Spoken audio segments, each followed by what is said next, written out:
Mes chers collègues, on l'a vu, les conséquences du conflit en Ukraine n'ont pas fini de se faire sentir un peu partout, que ce soit le resserrement des relations entre pays européens et entre pays membres de l'OTAN, l'amplification des phénomènes inflationnistes, des problèmes de sécurité alimentaire, la projection malheureuse de la crise ukrainienne sur la situation à Taïwan.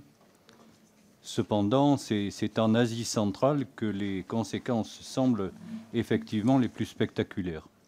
De la motivation supplémentaire de la Chine pour finaliser certaines de ces nouvelles routes de la soie, traversant par exemple l'Ouzbékistan et le Kirghizistan, afin de contourner les actuelles routes traversant la Russie et l'Ukraine, et plus bas l'Iran, en passant par le jeu parfois singulier de la Turquie, son organisation avec les pays turcophones.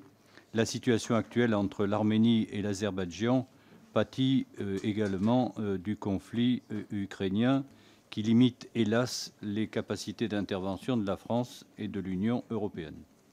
Ma question concerne les conséquences indirectes des sanctions économiques contre la Russie sur ces pays d'Asie centrale. Avez-vous pu mesurer quelle serait leur ampleur et quelles initiatives la France et surtout l'Union européenne pourrait-elle prendre pour détourner autant que faire se peut ces pays de l'influence du couple sino-russe, toujours très actifs à considérer cette zone comme leur chasse gardée? Oui, donc pour répondre rapidement à votre question sur les sanctions, donc d'une part, on a deux enjeux. Effectivement, d'une part, on essaie d'empêcher que ces États deviennent des plaques tournantes pour le contournement des sanctions. Donc c'est comme un gros sujet. C'est un sujet pour la Turquie, bien sûr, aussi, mais c'est aussi un sujet pour certains pays d'Asie centrale. Et donc c'était voilà, l'un des messages très forts que nous avons passés, notamment au président ouzbek et kazakhstanais quand ils sont venus en France à la fin de l'année dernière. Toi, je pense que c'est le premier point.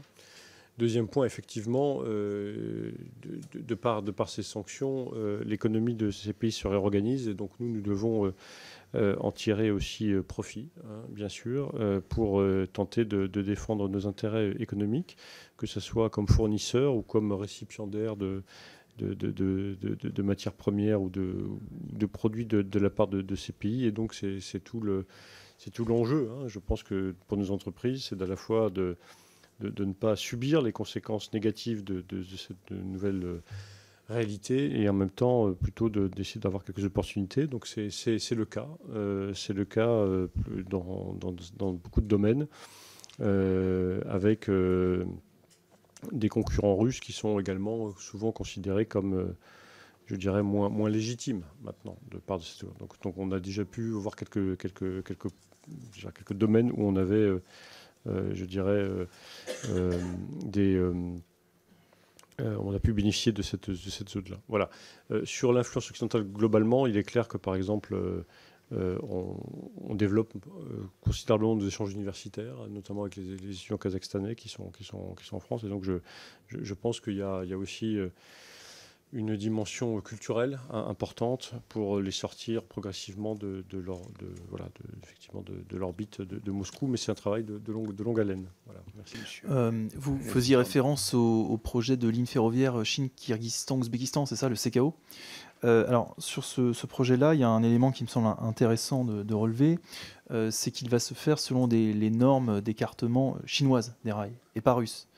Donc ça montre aussi, pour le coup, une petite perte d'influence, une petite entaille à l'influence russe en Asie centrale. Je crois que c'est la première fois qu'une ligne ferroviaire est construite en Asie centrale qui ne soit pas, qui soit suivant des standards d'écartement différents de ceux de la Russie.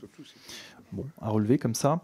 Sur les conséquences économiques indirectes sur l'Asie centrale en lien avec la guerre en Ukraine, il y a un sujet effectivement que vous évoquez en creux, qui est les restrictions des exportations agroalimentaires russes.